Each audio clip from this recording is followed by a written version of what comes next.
उद्धार पाना या मुक्ति पाना जितना आसान है, उतना ही उद्धार पाना या मुक्ति पाना उतना ही क्या भी है, ये मुश्किल भी है, ये कठिन भी है। वो कैसे है, वो बातें हमने देखी थी। सबसे पहली बात हम जो देख रहे थे कि उद्धार पाना क्यों मुश्किल है इंसान के लिए, जो उद्धार इतना सरल है, जो परमेश्वर का गिफ्ट है, जो इतना आसान है कि इससे आसान और कुछ भी नहीं है। ये इतना आसान है, हमने पिछले दिनों देखा, जैसे एक फाटक से प्रवेश करना या एक दरवाजे को खोलना, या इतना आसान है जैसे खाना पीना, या इतना आसान है जैसे विश्वास के साथ, आशा के साथ एक वस्तु की तरफ देखना। तो हमने वो सारी बातें देखी थी। इतना आसान है उद्धार। उद्धार आसान क्यों है? क्योंकि ये परमेश्वर का दान है मनुष्यों के लिए। पापी जगत से परमेश्वर का ये प्यार का गिफ्ट है। उसने अपने इकलौते पुत्र यीशु मसीह को सारे जगत के लिए क्रूस पर क्या कर दिया? कुर्बान कर दिया, बलिदान कर दिया, ताकि जो कोई उस पर विश्वास करे, सिर्फ खाली विश्वास करना है, हमने समझना है। तो उद्धार इतना आसान है। क्यों आसान है? क्योंकि मनुष्य ने इसके लिए कुछ कीमत देने की आवश्यकता नहीं है। सारी कीमत इसकी परमेश्वर ने चुकाई है। कीमत देने वाले ने चुकाई है, न कि लेने वाले ने। तो इसलिए हमने समझना है। हमने पिछले दिनों देखा उद्धार कितना आसान है, कितना सरल है, परंतु उतना ही जितना कि ये सरल है, उतना ही ये क्या भी है, कठिन है। ये क्यों कठिन है? क्योंकि हम देख रहे थे ये कठिन इसलिए है क्योंकि इंसान स्वार्थी है। इंसान अपने शरीर के लिए और भौतिक चीजें जो नाशवान हैं, उन चीजों के लिए ही क्या करता है, इंसान जगह जगह जाता है। और प्रभु के पास भी बहुत सारे स्वार्थों के पीछे आते हैं। उनको शरीर की चंगाई चाहिए, उनको परिवार की सुख शांति चाहिए, थोड़ी सी मन की शांति, और धन, दुनिया का धन दौलत, और विदेश जाने के लिए वीजा चाहिए, किसी को नौकरी चाहिए, किसी को लड़का लड़की शादी बच्चे चाहिए। तो इस करके बहुत सारी दुनिया आज प्रभु यीशु मसीह के पास आकर भी वो उद्धार से वंचित है, उनका उद्धार नहीं हुआ। तो हमने समझना है, जब तक इंसान स्वार्थी, हम देख रहे थे यहूदा 3.5 साल तक प्रभु यीशु मसीह के साथ चलने के बाद भी उसने आखिर में यीशु मसीह को 30 सिक्कों में क्या कर दिया, बेच दिया, क्योंकि वो स्वार्थों से भरा हुआ था, वो पैसे की खोज में था। ठीक है, वो चाहता था किस तरीके से मैं क्या, उसको ये था यीशु मसीह शायद क्या बनेगा, यहूदियों का राजा बनेगा और राज्य करेगा और मैं भी क्या हूँगा, ऐसे बहुत सारे क्या थे। तो उस समय हमने समझना है, जब तक इंसान अपने स्वार्थों की खोज में है, वो स्वार्थ क्या है, शरीर। हमारा उद्धार का मतलब ये नहीं है कि हमारे शरीर में हमें बरकत मिल गई, शरीर में आशीष मिल गई, परिवार में खुशी आ गई, थोड़ी सी मन की शांति आ गई, ये नहीं है उद्धार। उद्धार हमारी आत्मा से संबंधित है।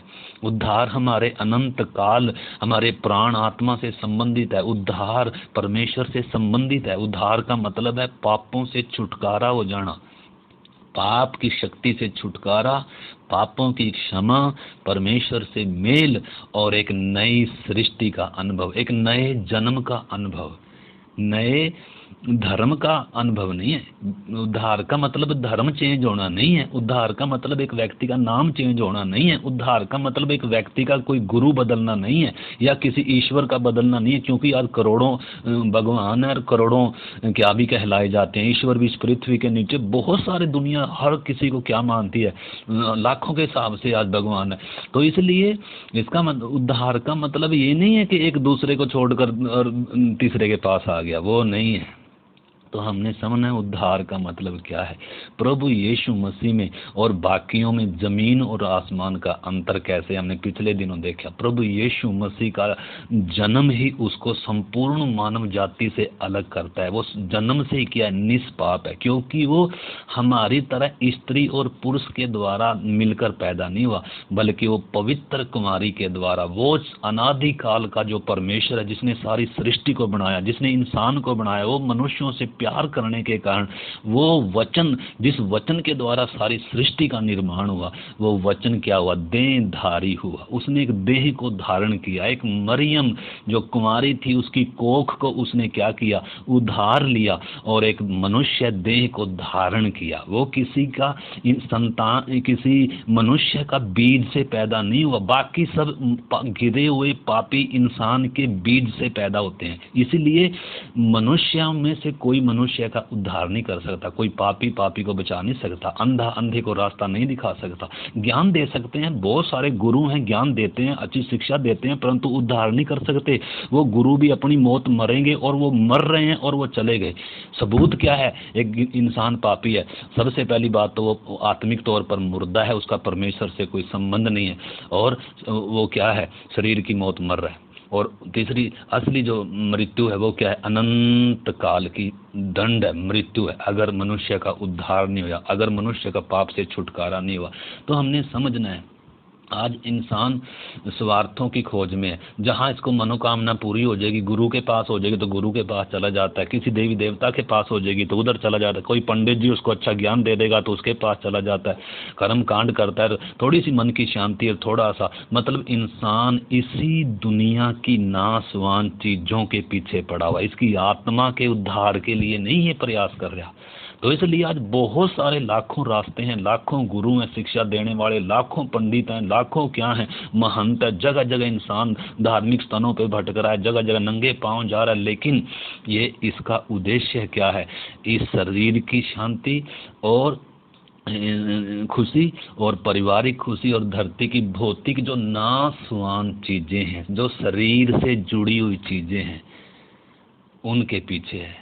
तो इसलिए अगर प्रभु यीशु मसीह के पास भी एक पापी व्यक्ति इन भौतिक चीज़ों के लिए आएगा तो भी क्या नहीं है? उसका उद्धार नहीं है।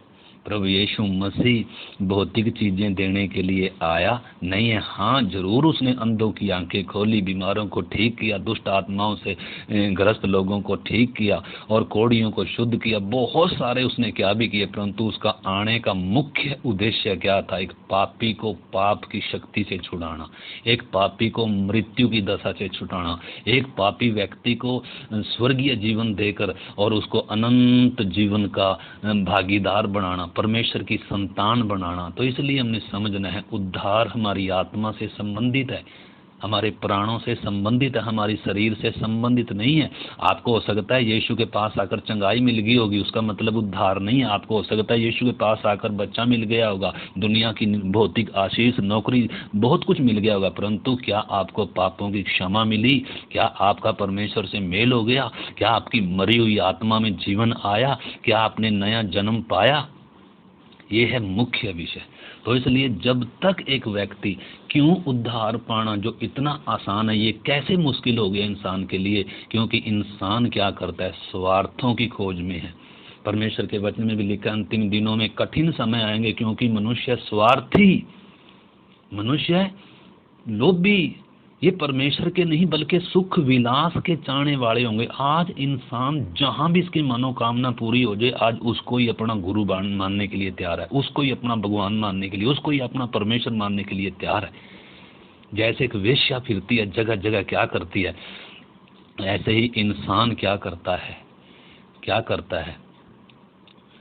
मतलब जहाँ भी इसको क्या मिल जाएगा, थोड़ी सी शांति, थोड़ी सी खुशी, थोड़ा सा धन या दुनिया की चीज़ें, आज उसको ही, चाहे वो घोड़ा हो, चाहे वो गधा, उसको भी परमेश्वर मानने के लिए तैयार है। चाहे वो नदी हो, चाहे पहाड़ हो, चाहे पीपल हो, हर किसी को ये अपना परमेश्वर मान लेगा, बस इसकी क्या हो जाए? मनोकामना पूरी हो जाए। परंतु प्रभु यीशु मसीह ऐसा नहीं है। हम देख रहे थे उसने पीछे आने वालों क्या बोला, तुम किसकी खोज में हो?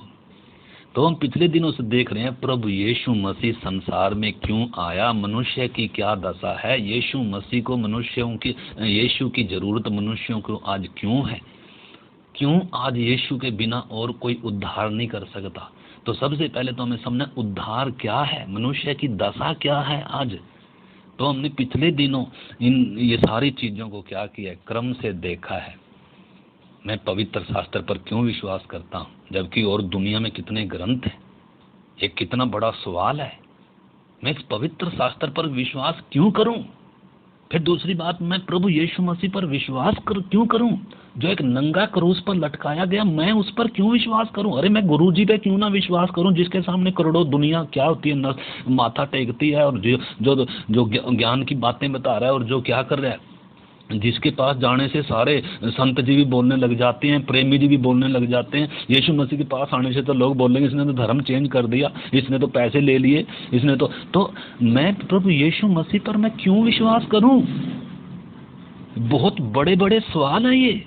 जब तक इंसान की बुद्धि नहीं खुलेगी, समझ नहीं खुलेगी। प्रभु यीशु मसीह वचन कहता है, क्रूस की कथा नाश होने वालों के लिए मूर्खता है, परंतु उद्धार पाने वालों के लिए यही क्रूस की कथा क्या है? परमेश्वर की सामर्थ है, पाप से छुटकारा देने वाली सामर्थ, मृत्यु से छुटकारा देने वाली सामर्थ, अंधकार शैतान की सारी शक्तियों के ऊपर जय देने वाली ताकत है। यीशु ने मृत्यु का नाश किया।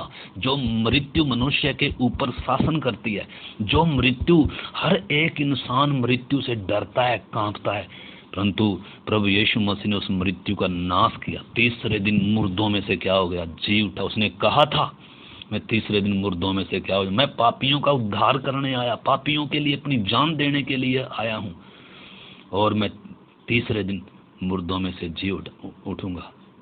पापियों के हाथ पकड़वाया जाऊंगा, पापी क्रूस पर चढ़ाएंगे, मारा जाऊंगा, गाड़ा जाऊंगा, और तीसरे दिन मुर्दों में से जी। इसलिए रोमी सम्राट ने उसकी कब्र पर मोहर लगाई, पहरेदारों को बिठाया कि देखेंगे ये कैसे जी उठेगा। परंतु इतिहास गवाह है, आज भी उसकी कब्र खाली है। जो बड़े बड़े संत आए, बड़े बड़े गुरु आए, बड़े बड़े अवतार आए, सबका मौत ने मुंह क्या कर दिया? बंद कर दिया। उनका पता भी नहीं गए कहाँ है, मौत ने निगल लिया उनको। कोई भी मौत से क्या नहीं हो पाया? जयवंत नहीं हो पाया मौत पर, कोई भी पाप पर जयवंत नहीं हो पाया, कोई भी संसार पर जयवंत नहीं हो पाया। दुनिया, बड़े बड़े गुरु आज भी क्या जेलों में पड़े हुए अपने पापों के कारण, अच्छे काम के कारण नहीं, बुराई के कारण। इंसान पाप से भले ही कितना ज्ञानी बन जाए, कितना गुरु बन जाए, उसके पीछे कितनी दुनिया करोड़ों के हिसाब से चली जाए, परंतु आज भी इंसान पाप का गुलाम है। आज भी इंसान क्या है? मरेगा अपनी मौत, वो दूसरे को बचा नहीं सकता। ज्ञान से इंसान बचेगा नहीं। दो ज्ञान ले लिया बहुत सारे गुरु का, मैंने भी बचपन से गुरु जी का ज्ञान लिया था, और मैं भी क्या करता था, दिन रात पढ़कर बैठकर जो शब्द उसने दिए थे उसका जाप करता था, परंतु उसके द्वारा मुक्ति नहीं। वो बहुत बड़ा क्या है? धोखा है। हमने समझना, उद्धार एक व्यक्ति की क्यों आवश्यकता है? क्योंकि इंसान जन्म ही से पापी है। उद्धार का मतलब है मेरे पाप की सजा जो है वो किसी ने उठाना है। कोई गुरु आज तक किसी के लिए नहीं मरा, कोई पापी के लिए आज तक अपना पापियों को नाश करने के लिए दुनिया आई क्या? पापियों को कोई बचाने भी आया? परमेश्वर पापी से प्यार करता है, और जगत में कोई ऐसा नहीं जो पापी नहीं है। अगर पापियों का नाश ही करना है तो फिर जगत में उद्धार तो किसी का भी नहीं होगा। तो इसलिए परमेश्वर पापी से प्यार करता है, पाप से नफरत करता है। इसलिए परमेश्वर ने पाप का समाधान किया, यीशु मसीह ने हमारे पाप की सजा उठाई। तो यीशु में और बाकियों में अंतर क्या है? हमें अच्छे से इस चीज को क्या होना है, हमें मालूम होना है। तो यहूदा स्वार्थी था। आज भी बहुत सारी दुनिया अपने स्वार्थों के लिए नाम बदल लेते हैं, गुरु बदल लेते हैं, जात भी बदल लेते हैं, धर्म भी बदल लेते हैं। ये क्या नहीं है, ये उद्धार। ऐसे करने से उद्धार। मैंने जात नहीं बदली, मैंने अपना धर्म नहीं बदला, आज भी मैं हिंदू हूँ, हिंदू परिवार से मैं रिलेट हूँ। तो हमने समझना है उद्धार, यीशु का मतलब उद्धार से, धर्म से कोई वास्ता नहीं है एक व्यक्ति का। यीशु धर्म बदलने नहीं आया, धर्म देने नहीं आया, रिवाज देने नहीं आया, कोई नाम दान देने के लिए ना। यीशु मसीह एक पापी व्यक्ति को उद्धार देने के लिए आया। धर्म मनुष्यों ने बनाए, परमेश्वर ने धर्म नहीं बनाया। इसलिए इंसान जब तक धर्मों से अलग होकर, जब तक धर्म से बातों से ऊपर उठकर पापी इंसान का और पवित्र परमेश्वर के संबंध के बारे में नहीं सोचेगा, आत्मा के उद्धार के बारे में जब तक नहीं सोचेगा, ये जब तक क्या नहीं कर सकता, उद्धार पा भी नहीं सकता, ये परमेश्वर को नहीं जान सकता, और ये कभी भी क्या नहीं कर सकता है, ये मुक्ति नहीं पा सकता। तो इसलिए हमने समझना है उद्धार कितना आसान है, परंतु यही जो आसान है यही मुश्किल कैसे है, क्योंकि इंसान अगर अपने स्वार्थों के लिए आएगा, यीशु के पास भी अगर आएगा, यीशु के पास आकर बपतिस्मा भी ले लिया उसने, यीशु के पास आकर उसने क्या भी कर लिया, उसने बाइबल भी पढ़ता है, प्रार्थना में भी आता है, हो सकता है उसको शरीर में चंगाई भी मिल गई, शरीर में बरकत भी मिल गई, परिवार में थोड़ी शांति भी आ गई, भूत प्रेत से छुटकारा भी हो गया, परंतु क्या उद्धार हो गया? उद्धार का मतलब मैंने बताया, उद्धार का मतलब है एक व्यक्ति का पाप से छुटकारा होना और एक व्यक्ति को पापों की क्षमा मिलना। यीशु मसीह ने हमारे पाप के छुटकारे के लिए क्या दिया? कीमत दी है, हमारे पापों के लिए उसका खून बहा है। तो और उद्धार का मतलब है एक व्यक्ति का परमेश्वर से मेल हो जाना।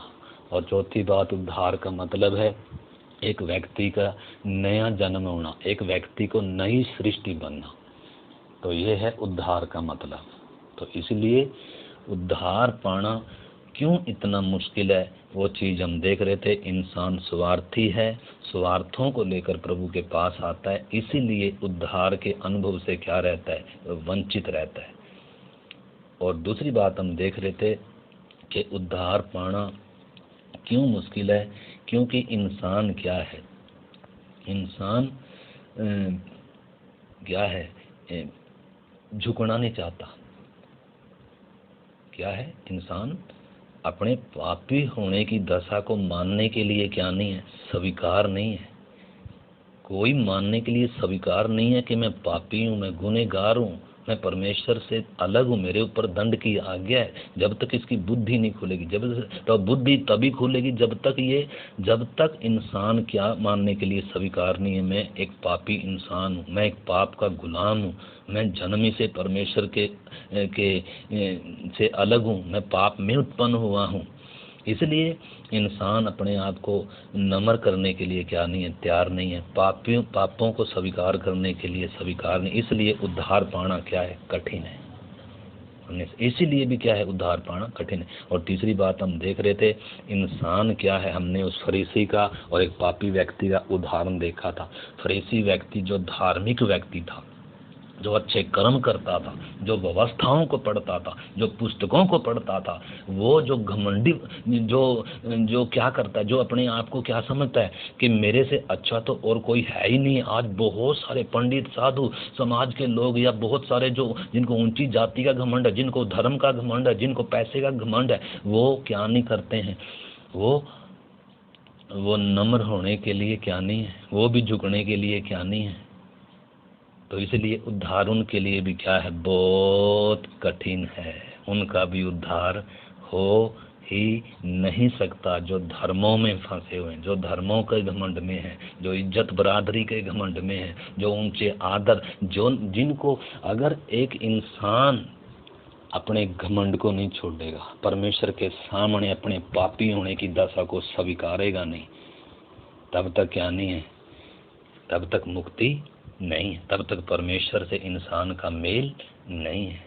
हम इधर देखते हैं, जब हम पहला कुरिन्थियों में कुछ वचन हम पढ़ते हैं, उसमें 2 अध्याय का और हम 6 वचन जब हम पढ़ते हैं, लिखा है, फिर भी सिद्ध लोगों में हम ज्ञान सुनाते हैं, परंतु इस संसार का और इस संसार के नाश होने वाले हाकिमों का ज्ञान नहीं है। ये जो क्रूस की कथा है, ये जो पवित्र शास्त्र का शुभ संदेश संपूर्ण मानव जाति के लिए है, ये क्या नहीं है? ये लिखा है, ये जो लिखा है, परंतु इस संसार का और इस संसार के नाश होने वाले हाकिमों का ज्ञान नहीं है। ये जो नाश हो रहे हैं, गुरु भी मर रहे हैं, बड़े बड़े पंडित मर रहे हैं, सबको मौत निकल रही है।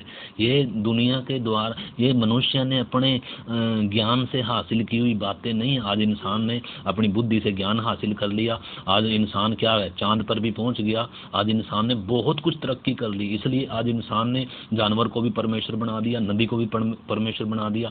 आज इंसान ने सृष्टि की सब वस्तुओं को क्या बना दिया? इंसान को भी परमेश्वर बना दिया। गायों को, जानवरों को, चौपाई वालों, रेंगनों, जंतुओं को, सब पर अविनाशी परमेश्वर की महिमा को नाशवान मनुष्यों में, चौपाइयों में बदल दिया। इंसान अपने आप को वचन में लिखा है बुद्धिमान जताकर क्या बन गया? मूर्ख बन गया।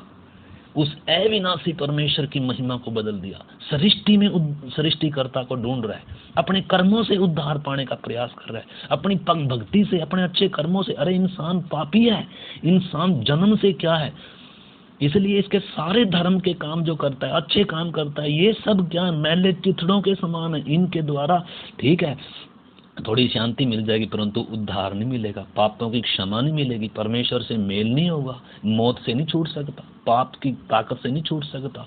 मौत आएगी, निगल लेगी, और अनंत काल के लिए नरक की आग है एक इन पापी के लिए। परमेश्वर प्यार करता है, इसलिए परमेश्वर ने अपना इकलौता पुत्र सारे जगत के लिए दिया।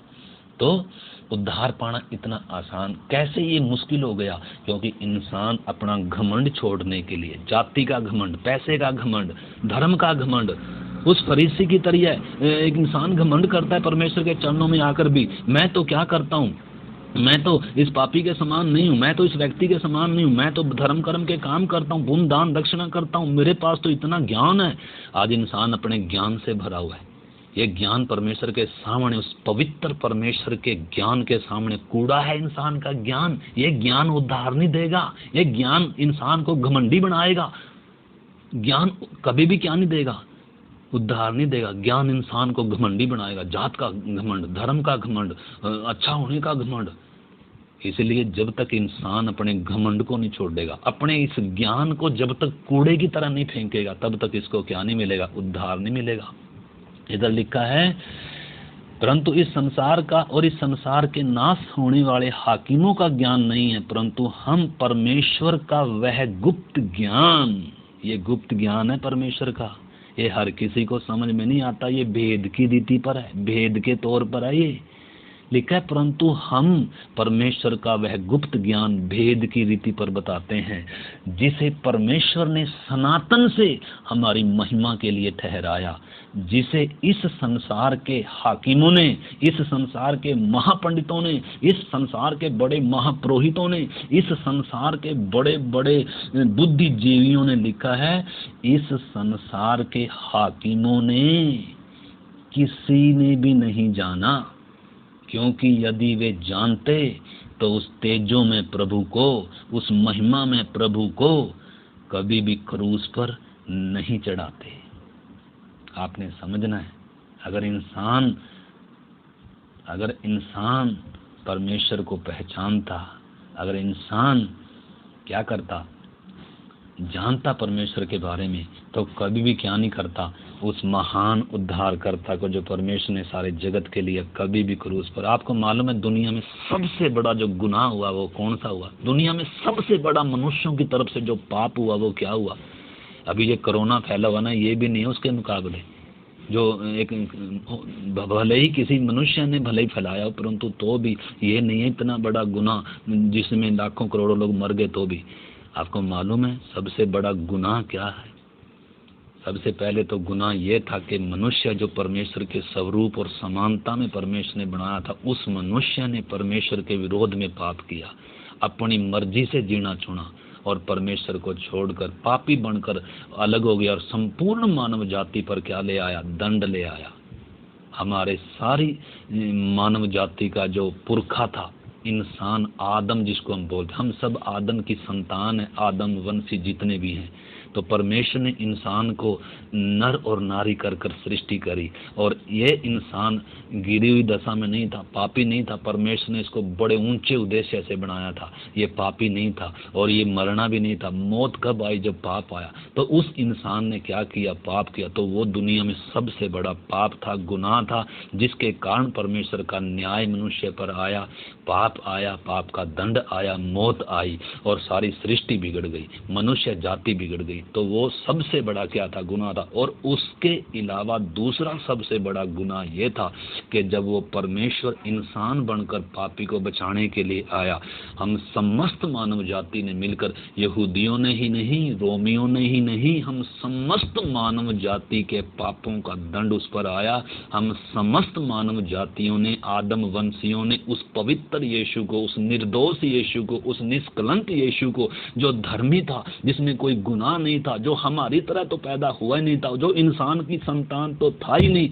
वो था जिसने सारे जगत को बनाया। वो जब इंसान बनकर आया, हम सब ने मिलकर उसको क्रूस दिया, उसको ठट्ठों में उड़ाया, उसके मुंह पर थूका और उसे क्या किया, हमने एक दोषी ठहरा कर क्या किया, क्रूस पर लटका कर मारा।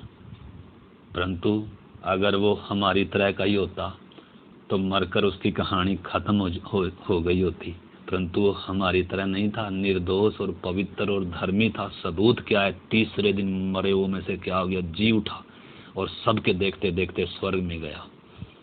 इसलिए उसकी मौत, उसकी कब्र आज भी खाली है। बाकी सबको मौत ने निगल लिया, चाहे कोई गुरु हो, चाहे कोई बड़ा देवता हो, चाहे कोई बड़ा कोई भी हो, कोई भी इस पाप से बचा नहीं है।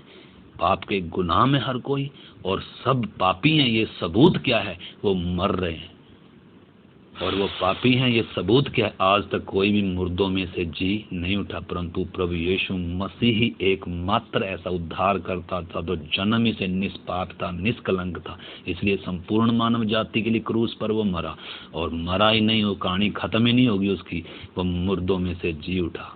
ये प्रमाण है कि उसका बलिदान हम पापी मानव जाति के लिए था और वो धर्मी था। ये सबूत है कि वो तीसरे दिन मुर्दों में से जी उठा, आज भी जीवित है, पिता के दाहिने सिंहासन पर विराजमान है, और एक दिन सारे जगत का न्याय करेगा। तो हमने समझना है, इस संसार के लोगों का जो ज्ञान है, गुरुओं का, पंडितों का ज्ञान है, वो क्या है।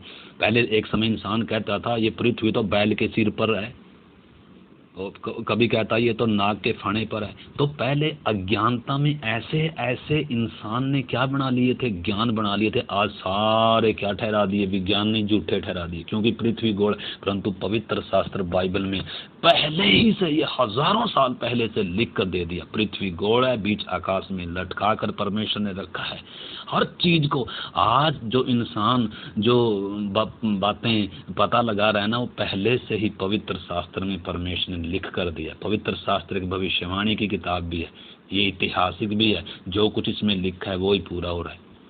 हमने समझना, हम किसी बुढ़ी माँ की कहानी पर विश्वास नहीं करते, हम किसी मुर्दा के पीछे नहीं चल रहे, हम उसके पीछे मैं उस पर विश्वास करता हूँ जो समस्त मानव जाति से विपरीत है, अलग है, धर्मी है, पवित्र है। हम पापियों के लिए मरा, जो मेरे लिए मरा, मुझ गुनहगार के लिए मरा, जिसने मेरी मौत ली, जिसने मेरे पाप की सजा उठाई, और जो मेरे लिए मर कर और जी उठा, आज मैं उसके पीछे चलता हूँ। मेरा धर्म नहीं बदला, मेरा जीवन उसने बदला है। मुझे पाप की ताकत से छुड़ाया, मुझे अंधकार से छुड़ाया, मेरी आंखें खोली, मेरी बुद्धि खोली, मेरी समझ खोली उसने। इसलिए मैं प्रभु यीशु मसीह पर विश्वास करता हूँ।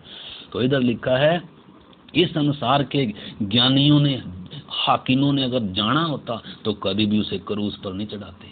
परंतु एक अध्याय का 20 वचन में क्या लिखा है, लिखा है कहाँ रहा ज्ञानवान, कहाँ रहा शास्त्री पंडित, कहाँ रहा इस संसार का विवाद करने वाला। क्या परमेश्वर ने संसार के ज्ञान को मूर्खता नहीं ठहराया? परमेश्वर ने संसार की ज्ञान को क्या ठहरा दिया? मूर्खता। जो इंसान अपने ज्ञान से परमेश्वर के पास आने का प्रयास कर रहा है, अपने पापों से छुटकारा पाने का प्रयास कर रहा है, अपने ज्ञान से परमेश्वर को जानने का प्रयास कर रहा है, भक्ति के द्वारा, पूजा पाठ के द्वारा नंगे पांव चलता है, अपने शरीर को कष्ट देता है, वेदनाएं उठा, इन सारे प्रयासों के द्वारा भी एक पापी परमेश्वर से मेल नहीं कर सकता। ये मूर्खता की बातें हैं। आपको दुनिया में कुछ सुख शांति मिल सकती है, पैसा मिल सकता है, मनोकामना पूरी हो सकती है, किसी पहाड़ पर जाओगे, कोई शक्ति आपको क्या कर देगी? हर शक्ति परमेश्वर नहीं। आज बहुत सारी शक्तियां जो मनुष्य को गुमराह कर रही हैं, चमत्कार दिखाती हैं, ज्योति दिखाती हैं, मनोकामना पूरी करती हैं, वो इंसान को पाप से नहीं छुड़ाती, वो इंसान को अनंत जीवन नहीं देती, वो इंसान को क्या कर सकती हैं, उसकी मनोकामना जरूर पूरी कर देती हैं। तो इसलिए जब लिखा है, जब इंसान ने परमेश्वर के ज्ञान के द्वारा परमेश्वर को नहीं पहचाना। परमेश्वर का ज्ञान क्या था हमने देखा, परमेश्वर सृष्टि के द्वारा इंसान से बातें कर रहा है, परमेश्वर मनुष्य के विवेक के द्वारा मनुष्यों से बातें करता है, और परमेश्वर ने पवित्र शास्त्र दिया, इसके द्वारा परमेश्वर मनुष्यों से बातें करता है। परंतु और चौथा हमने देखा, प्रभु यीशु मसीह के द्वारा हम क्या परमेश्वर को जान सकते हैं। तो जब इन सारी बातों के द्वारा इंसान ने, जब परमेश्वर के दिए हुए मार्गों के द्वारा इंसान ने परमेश्वर को जानना नहीं चाहा, लिखा है तो परमेश्वर को क्या अच्छा लगा, लिखा है क्योंकि जब परमेश्वर के ज्ञान के अनुसार संसार ने परमेश्वर के ज्ञान से जब परमेश्वर को जानना न चाहा, अच्छा लगा, तो परमेश्वर को अच्छा लगा, क्या अच्छा लगा कि इस प्रचार की मूर्खता के द्वारा, इस प्रचार की मूर्खता, ये प्रचार, ये क्रूस की कथा, ये दुनिया के लिए मूर्खता है। बहुत सारे लोग होते हैं तो ईसाई धर्म है, तो इस प्रचार की मूर्खता के कारण परमेश्वर को क्या अच्छा लगा, लिखा है इस प्रचार की मूर्खता के द्वारा, इस प्रचार की मूर्खता के द्वारा विश्वास करने वालों को उद्धार दे। ये है परमेश्वर की इच्छा, ये है परमेश्वर का मार्ग, ये है परमेश्वर की योजना। क्योंकि 18 वचन में लिखा है क्योंकि क्रूस की कथा नाश होने वालों के लिए तो मूर्खता है। ये मूर्खता किन के लिए? जो नाश होने वाले हैं। ये पक्का है जो क्रूस की कथा को, यीशु मसीह को जो धर्म करके मानते हैं या मूर्खता समझते हैं या बहुत विरोध करते हैं, वो पक्का है वो नाश होने वाले हैं। लिखा है क्योंकि क्रूस की कथा नाश होने वालों के लिए मूर्खता है, परंतु हम उद्धार पाने वालों के लिए ये ही क्रूस की कथा क्या है? ये परमेश्वर की सामर्थ है। परमेश्वर की क्या है? सामर्थ है। सामर्थ पाप से छुड़ाने की, सामर्थ मृत्यु के वश से छुड़ाने की ताकत। 4 दिन के मुर्दा लाजर को यीशु ने बोला, ए लाजर निकला। 4 दिन से मरा हुआ लाजर कब्र में से बाहर निकलकर उसने मुर्दों को जिंदा किया, उसने तूफान को शांत किया। एक नगर में एक विधवा का बेटा मर गया, उसमें बाल अर्थी से उठाकर सब रोते हुए नगर के बाहर जलाने के लिए लेकर जा रहे थे, दफनाने के लिए। प्रभु यीशु आया तो उधर जब यीशु वर्तमान उस समय जब यीशु शरीर में था और जगत में 33.5 साल इस जगत में रहा, और उस समय प्रभु ने क्या किया? प्रभु उधर आया और उसने क्या किया? अर्थी को छुआ और बोला, हे जवान उठ, और वह मुर्दा उसी समय जी उठा। यीशु मसीह के जो अधिकार थे सृष्टि के ऊपर, मौत के ऊपर, शैतान के ऊपर, यीशु मसीह के जो दावे थे, मार्ग, सच्चाई और जीवन मैं हूँ। कोई गुरु नहीं बोल सकता ऐसा। गुरु बोलेगा जी मैं आपको ज्ञान दे दूंगा, नाम दे दूंगा, ये जपते रहना तुम्हारा उद्धार हो जाएगा, वो धोखा है। मेरे साथ मैंने बहुत सालों से ये धोखे में जिया हूँ, मेरा उद्धार नहीं हुआ था। लेकिन जब मैंने सच्चाई को जाना, जब मैंने प्रभु यीशु को जाना, जब मैंने मेरी आंखें खुली, समझ खुली, उसने मुझ पर दया करी और मैंने उसके अनुग्रह का दान, गिफ्ट था जो मेरे लिए, समस्त जगत के लिए, मैंने उसको स्वीकार कर लिया। परंतु आज बहुत सारे मेरे भी भाई बहन, जाति भाई बहन हैं, गांव के लोग, सब हैं रिश्तेदार, वो बोलते हैं इनका तो, इन्होंने तो धर्म चेंज कर लिया, इन्होंने तो क्या मिल गया, इनको तो पैसे मिल गए। उनके लिए ये क्रूस की कथा मूर्खता है। लिखा है नाश होने वालों के लिए क्रूस की कथा मूर्खता है, परंतु हम उद्धार पाने वालों के लिए ये परमेश्वर की सामर्थ है। क्योंकि लिखा है मैं ज्ञान वालों के ज्ञान को नाश करूंगा और समझदारों की समझ को मैं तुच्छ कर दूंगा। कहाँ रहा ज्ञानवान, कहाँ रहा शास्त्री, कहाँ रहा है संसार का विवादी? क्या परमेश्वर ने संसार के ज्ञान को मूर्खता नहीं ठहराया? क्योंकि जब परमेश्वर के ज्ञान के अनुसार संसार ने ज्ञान के, उस परमेश्वर के ज्ञान के द्वारा जब परमेश्वर को नहीं जाना, तो परमेश्वर को ये अच्छा लगा कि इस प्रचार की मूर्खता के द्वारा, इस क्रूस की कथा के द्वारा विश्वास करने वालों को मुक्ति दे, उद्धार दे, अनंत जीवन दे। लिखा है यहूदी तो चिन्ह चाहते हैं। यहूदी तो यीशु मसीह के पास भी जब यीशु मसीह उनको वचन बताया, मार्ग, सच्चाई और जीवन मैं हूँ, उन्होंने भी स्वीकार नहीं किया। वो चिन्ह चाहते थे, वो भी बड़े चमत्कार चाहते थे, परंतु प्रभु ने कहा कि तुम्हें कोई चिन्ह नहीं दिया जाएगा। क्योंकि हमारी तरह, अन्य जातियों की तरह यहूदी ये ऐसे चिन्हों पर विश्वास नहीं कर दे। एक अंधे की आंखें खुल गई, मुर्दा जिंदा हो गया। क्योंकि उनके समाज में, यहूदी समाज में पहले से यीशु के बिना भी बहुत सारे नबियों ने मुर्दों को जिंदा किया, बहुत सारे आश्चर्य कर्म किए। उधर के एक नबी ने आकाश, सूरज को रोक दिया था।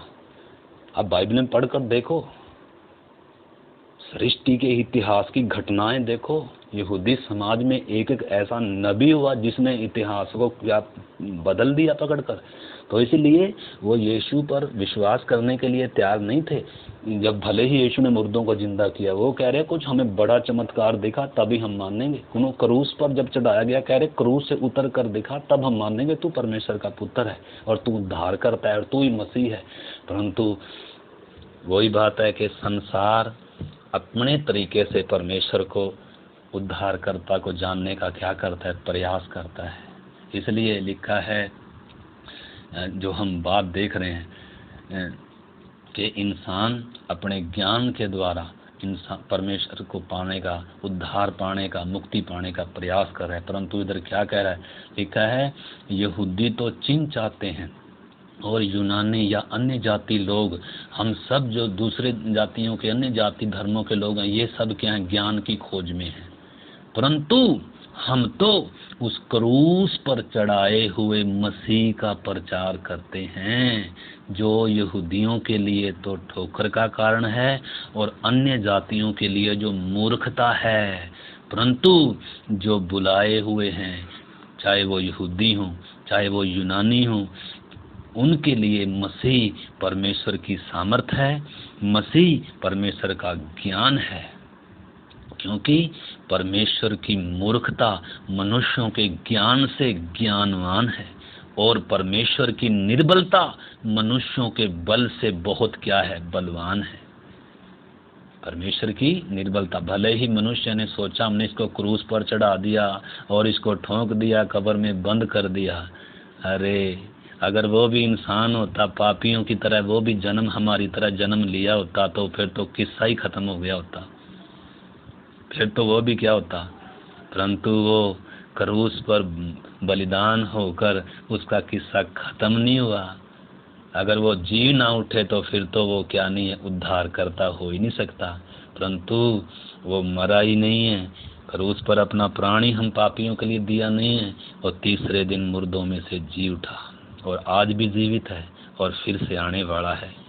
तो इसलिए लिखा है, और परमेश्वर ने इधर लिखा है, ताकि मैं, अगर आप चाहते हैं तो मैं 26 से 20 का पढ़ता हूँ। लिखा है, हे भाइयों, अपने बुलाए जाने को तो सोचो कि न शरीर के अनुसार बहुत ज्ञानवान बुलाए गए और न बहुत सामर्थी और न बहुत बुद्धिमान बुलाए गए, परंतु परमेश्वर ने जगत के मूर्खों को चुन लिया। परमेश्वर ने जगत के मूर्खों को चुन लिया ताकि ज्ञान वालों को लज्जित करें, और परमेश्वर ने जगत के निर्बलों को चुन लिया कि बलवानों को लज्जित करें, और परमेश्वर ने जगत के नीचों तुच्छों वर्ण जो कुछ भी नहीं थे उनको भी चुन लिया ताकि जो हैं उन्हें व्यर्थ ठहराए, ताकि कोई प्राणी परमेश्वर के सामने घमंड ना करे। मुझे भी घमंड करने की कोई जगह ही नहीं है। हम सब गुनहगार थे, पापी थे। परमेश्वर ने हमको, जिनकी जगत में कोई पहचान नहीं थी, हम दुनिया के हिसाब से बड़े ज्ञानी नहीं है, पढ़े लिखे नहीं है, दुनिया की नज़र में हम क्या हैं, निर्बल हैं, कमज़ोर हैं, मूर्ख हैं, परंतु परमेश्वर ने जगत के निर्बलों को ही चुन लिया, मूर्खों को ही चुन लिया है, ताकि क्या करें, इनके द्वारा परमेश्वर अपने नाम को ऊंचा करे। इनके द्वारा परमेश्वर ज्ञानियों को क्या ठहराए, बुद्धिमानों को क्या करे, लज्जित करे। तो इसलिए हमने समझना है, परंतु उसी की ओर से जो तुम मसीह यीशु में हो, जो परमेश्वर की ओर से हमारे लिए ज्ञान ठहरा है, और अर्थात धार्मिकता और पवित्रता और छुटकारा, ताकि जैसा लिखा है वैसा ही जो घमंड करे वह प्रभु में घमंड करे। घमंड करे तो किस में करे, प्रभु में घमंड करे, अपनी निर्बलताओं में घमंड करे, अपनी ऊंची जात का घमंड नहीं। इसलिए जब तक इंसान अपनी ऊंची जात का, ऊंचे धर्म का, अपने ज्ञान का, जब तक ये घमंडी है, जब तक इंसान के अंदर अपना ज्ञान भरा हुआ है, तब तक ये परमेश्वर को जान भी नहीं सकता है। यही उद्धार जो इतना आसान है, यही उद्धार इस पापी इंसान के लिए क्या है, उतना ही मुश्किल भी है। तो वो चीज़ हम देख रहे थे। और चौथी चीज़ हमने देखी कि क्यों ये उद्धार जो इतना सरल है, जो इतना आसान है, जो गिफ्ट में है हर एक व्यक्ति के लिए, ये क्यों मुश्किल हो गया। चौथी बात हम देख रहे थे, धन, लिखा है धनवान का स्वर्ग के राज्य में प्रवेश करना बहुत कठिन है। सुई के नाके में से ऊंट का निकल जाना सहज है क्या? सुई के नाके में से इतना बड़ा ऊंट निकल सकता है? वचन कहता है वो तो सहज है, वो तो हो सकता है, वो तो निकल सकता है, परंतु एक धनवान का, जो धन का लोभी है, जो धन से प्रेम करता है, जो प्रभु से भी बढ़कर धन को समझता है, उस धनवान का स्वर्ग के राज्य में प्रवेश करना क्या है, कठिन है। हम बहुत सारे हमने उदाहरण सीखे थे। तो विश्वास में आने के बाद भी, मैं विश्वासियों के लिए भी हम वचन में सीखते हैं, अगर विश्वासी के अंदर भी पैसे का लोभ है, धन का लालच है, तो भी वो उद्धार खो सकता है। बहुत सारे उदाहरण हैं। सबसे पहली बात तो जो संसारिक व्यक्ति है, जिसकी अभी तक मुक्ति नहीं हुई, वो व्यक्ति क्या नहीं कर सकता। एक धनवान व्यक्ति आया यीशु मसीह के पास, यीशु ने बोला पहले भाई साहब इस धन को बेचकर कंगालों को दे दे और मेरे पीछे हो ले। वो उदास होकर चला गया, क्योंकि लिखा है वो बहुत धनवान था। तो सबसे पहली बात तो जो धन से प्यार करते हैं, जो धन के लिए प्रभु को भी पाना चाहते हैं, धन को भी चाहिए। तो यीशु ने कहा, यीशु ने धन के विषय में बहुत शिक्षा दी। यीशु की आधी शिक्षा कम से कम लगभग धन के विषय में थी। यीशु ने एक जगह कहा तुम धन और परमेश्वर दोनों की सेवा नहीं कर सकते। धन का मतलब है, धन एक स्वामी की तरह है, धन गुलाम बना लेगा, धन एक धोखा है। यीशु ने बहुत सारे उदाहरण दिए, अगर उनमें जाएंगे तो अभी समय नहीं है। यीशु ने कहा जो कटीली झाड़ियों में बोया गया यह वह है जो वचन को सुनता है, समझता है, परंतु संसार की चिंता और धन का धोखा। धन एक धोखा देने वाला चीज है, धन एक चंचल चीज है। जो धनी होना चाहते हैं उन्होंने अपने आप को छन्नी बना लिया। धन सब बुराई की जड़ है, पैसा सब बुराई की जड़ है। आज के विश्वासी ने भी समझना है। सबसे पहली बात तो उद्धार ही नहीं पा सकता। हो सकता है आप उस समय धन के लोभी ना हो, धन के इच्छुक ना हो, चलो उद्धार पा लिया, प्रभु में आगे मुक्ति मिल गई, परंतु प्रभु में आने के बाद अगर आप धनी होना चाहते हैं, आप धन से प्यार करते हैं, तो आपके अंदर उद्धार का पहला चरण तो हो गया, परंतु दूसरा और तीसरा और आखिरी चरण नहीं होगा। आप क्या हो सकते हैं? तो बहुत सारे उदाहरण हैं। मैं एक वचन पढ़ना चाहता हूँ, मत्ती 13 का 22 वचन में यूँ लिखा हुआ है। बहुत सारे उदाहरण यीशु ने दिए हैं धन के विषय में। लिखा है जो झाड़ियों में बोया गया यह वह है जो वचन को सुनता है पर संसार की चिंता है और धन का धोखा है। ये वचन को क्या करता है? दबाता है और ये फल नहीं लाता। धन एक धोखा है मेरे भाई, मेरे प्यारे भाई बहन। धन परमेश्वर ने शायद आपको दिया है, ये आपकी परख है। आप धन से प्यार करते हो कि प्रभु को प्यार करते हो? बहुत सारे उदाहरण दिए गए हैं। लोभ लालच में कितने लोग क्या हो गए। लूत का उदाहरण हम देख सकते हैं बाइबल में। लूत धन लालच करके और क्या हो गया, वो सदोम और अमोरा जो नाश होने जा रहा था, जो उसको प्यार करके उधर चला गया, और क्या हो गया, उसका पूरा परिवार, उसकी पत्नी, सब जो उसने इकट्ठा किया था बर्बाद हो गया, परिवार बर्बाद हो गया। और फिर गेहजी के बारे में आप आप जान सकते हैं। गेहजी भी धन का लोभ में आकर उसने भी क्या किया, वो भी आकान का उसका कोड उसने और उसका परिवार ने ले लिया, सदा के लिए कोड़ी बन गया। पैसे का लालच, धन का लालच। और आकान के बारे में हम देखते हैं, हन्ना और सफीरा के बारे में देखते हैं। उन्होंने भी पैसे के लालच में आकर क्या किया, अपने प्राण खो दिए। और फिर हमने पहला तीमुथियुस में पढ़ा, बहुत सारे वचन हैं। ये एक लंबा विषय है धन के विषय में। एक विश्वासी का स्वामी धन नहीं होना, बल्कि एक व्यक्ति का स्वामी, एक विश्वासी का स्वामी परमेश्वर होना है, प्रभु होना है। धन एक व्यक्ति के, एक विश्वासी के पाँव के नीचे होना है, सिर के ऊपर नहीं होना। यहाँ परमेश्वर का वचन क्या कहता, हमने तीमुथियुस में पढ़ा था। मैं एक बार वो पढ़कर हम प्रार्थना करेंगे। पहला तीमुथियुस 6 अध्याय और उसमें हमने पढ़ा था, क्योंकि तुम न जगत में कुछ लाए हो और न जगत में कुछ ले जा सकते। यदि हमारे पास खाने पहनने के लिए हो तो इन्हीं पर संतोष करना चाहिए। क्यों इन पर संतोष करना चाहिए? अगर इब्रानियों की पत्री हम पढ़ें, उसका 13 अध्याय का 5 वचन पढ़ें, प्रभु ने क्या प्रतिज्ञा की है। 5 में लिखा है 13 का, तुम्हारा स्वभाव लोभ के बिना हो, तुम्हारा स्वभाव लोभ रहित हो, और जो तुम्हारे पास है उसी पर संतोष करो, क्योंकि उसने आप कहा है, परमेश्वर ने आप कहा है, मैं तुझे कभी नहीं छोड़ूंगा और तुझे कभी नहीं त्यागूंगा। प्रभु ने कहा है। मत्ती 6 अध्याय हम पढ़ सकते हैं। मत्ती 6 अध्याय में जाने से पहले जो हम उसमें देख रहे थे, तीमुथियुस में, वो आयत में दोहराना चाहता हूँ। लिखा है तुम्हारे पास जो है उस पर संतोष करना चाहिए, लोभ नहीं करना चाहिए। लिखा है जो धनी होना चाहते हैं वे ऐसी परीक्षा और फंदे में फंसते हैं और बहुत सारी व्यर्थ हानिकारक लालसाओं में फंसते हैं, जो मनुष्य को बिगाड़ देती है और विनाश के समुद्र में डुबा देती है। क्योंकि रुपये का लोभ सब प्रकार की बुराई की जड़ है, जिसे प्राप्त करने के प्रयास करते हुए बहुतों ने विश्वास से वो भटक गए और अपने आप को नाना प्रकार के दुखों से छन्नी बना लिया। पर हे परमेश्वर के जन, हे विश्वासी, तू इन सब बातों से भाग, लोभ से भाग, पैसे के लालच से भाग। अगर लालच आ रहा है तो इसको छोड़ दे, इसको बांट दे दूसरों में, अब नहीं तो तेरे नाश का कारण बन जाएगा। धनी व्यक्ति के लिए स्वर्ग में प्रवेश बहुत कठिन हो जाता है, क्योंकि उसका ध्यान उस पर है। प्रभु ने कहा जहाँ तेरा धन है वहाँ तेरा मन भी लगा, इसलिए अपना धन स्वर्ग में इकट्ठा करो, जहाँ ना काई लगेगी, ना चोर चुराएंगे और ना कोई बिगाड़ेगा। इधर है तो क्या करो, जरूरतमंदों को दो।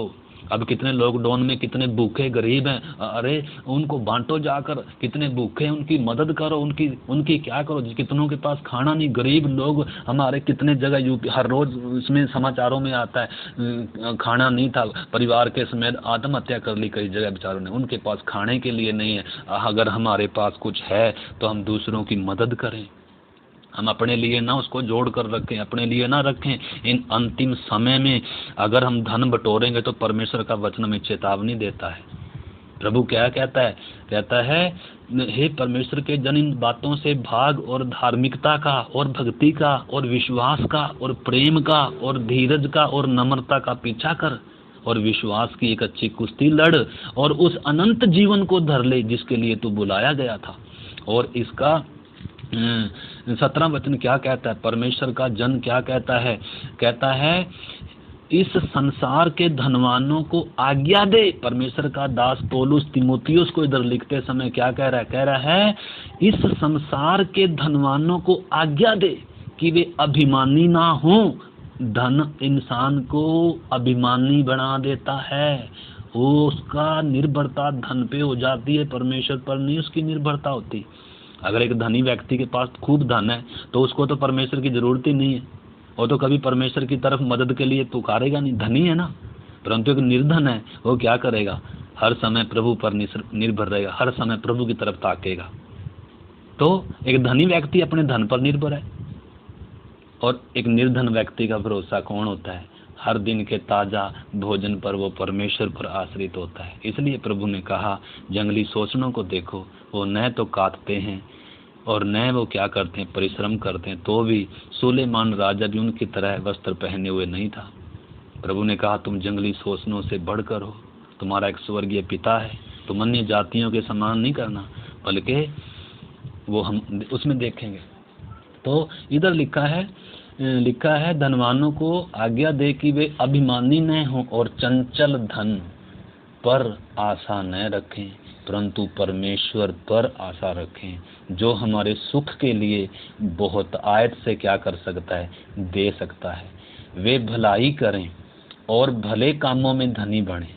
धनवान ने क्या करना है? भलाई करे। भलाई का मतलब है दानी बने, दूसरों को क्या करे? उदारता से दे। जिनको जरूरत है उनको क्या करे?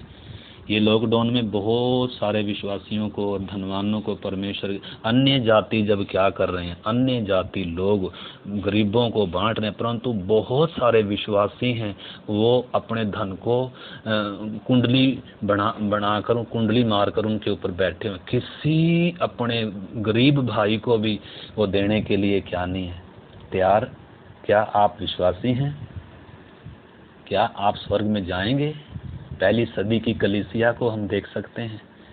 पहली सदी की कलीसिया में हम देखते हैं प्रेरितों के काम, और इसका आप पढ़ सकते हैं जो तीमुथियुस, मैंने 6 का 17-18 पढ़ा, आप उसको बाद में पढ़ सकते हैं।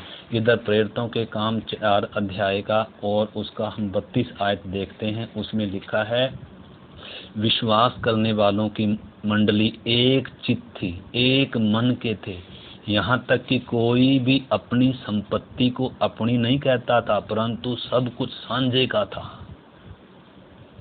ये पहली सदी के विश्वासियों ने, जिन्होंने उद्धार पाया, जिन्होंने अपनी संपत्ति आज तक जोड़कर कमा कर रखी हुई थी, अब वो सब उनका साझे का हो गया। कोई भी अपनी संपत्ति अपनी नहीं कहता था, परंतु आज तो हम सब का क्या है, अपना अपना है। सब मसीह की देह को तो हम बोलते हैं, परंतु मसीह की देह में पेट अलग अलग है। हमें मतलब किसी दूसरे की चिंता, चाहे बगल में मेरा भाई भूखा मरता रहे और मेरे पास धन है, अगर मैं उसको, परमेश्वर का वचन क्या कहता है, याकूब पढ़कर हम प्रार्थना करेंगे। याकूब की पत्री में से एक वचन हम पढ़ेंगे, याकूब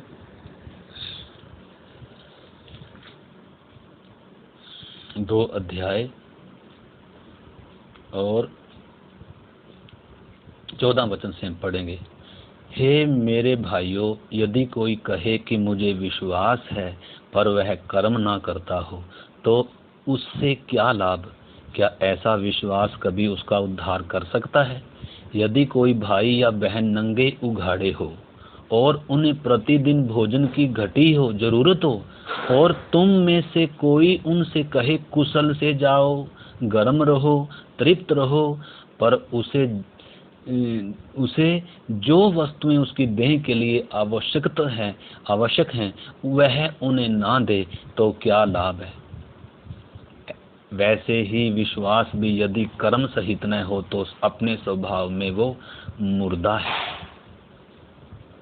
इधर लिखा है, अगर कोई मेरे पास बेचारा ऐसा व्यक्ति है मेरे बगल में जो बेचारा भूखा है, कपड़ा नहीं है और वो बहुत परेशान है, और मैं उसको बोलूं मेरे पास बहुत ऐसे है, मैं उसको बोलूं तुझे प्रभु आशीष दे, तुझे प्रभु बरकत दे, खुशी से चाह और गर्म रह और क्या कर, ये मूर्खता होगी। ये नहीं है मेरा विश्वास। मेरा विश्वास क्या है?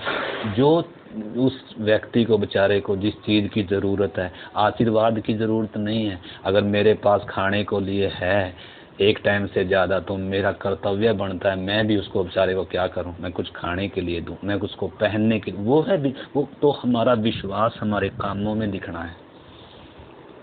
हमारा विश्वास हमारे कामों में अगर नज़र नहीं आता है तो हम विश्वासी नहीं हैं, हम स्वार्थी हैं, हम पैसे के लोभी हैं।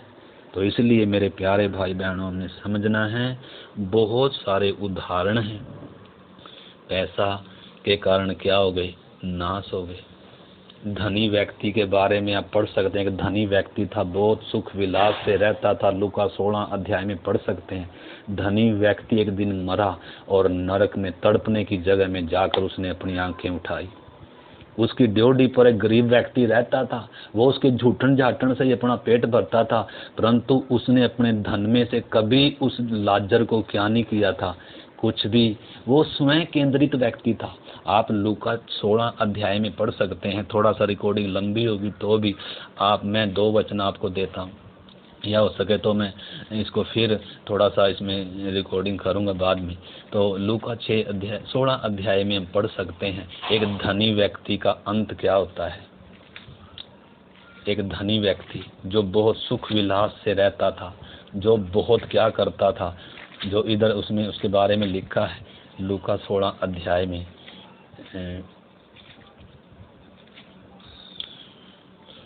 16 का 19 से एक धनी व्यक्ति का बारे में और एक लाजर के बारे में प्रभु बता रहा है। लिखा है, एक धनवान मनुष्य था जो व्यंजनी कपड़े और मलमल पहनता और प्रतिदिन सुख विलास से रहता था, धूमधाम से रहता था। और लाजर नाम का एक कंगाल, गांव से भरा हुआ एक बेचारा व्यक्ति था, गरीब व्यक्ति था। वो उसकी ड्योढ़ी पर बगल में ही वहाँ रहता था। वो उस आशा से रहता था शायद धनवान का जो जूठन होगा, इसकी मेज पर जो इसका जूठ जाट, शायद उससे खाकर मैं अपना पेट भर लूँ। कभी भी उसने, ये स्वयं केंद्रित व्यक्ति था धनवान व्यक्ति, ये स्वयं इसका ये मतलब स्वार्थ सब भरा हुआ था। जब इसको परमेश्वर ने इतना दिया था तो इसका कर्तव्य बनता था अपने में से दूसरों को भी क्या करना था, इसने बांटना था। यहूदियों को परमेश्वर ने बोला था, तुम में कोई क्या नहीं होना है, तुम में अब व्यवस्था पढ़ना इस विषय में, अपने भाई के प्रति क्या कर्तव्य था, अपने पड़ोसी के प्रति, निर्धन के प्रति क्या कर्तव्य था। परमेश्वर ने व्यवस्था दिया था।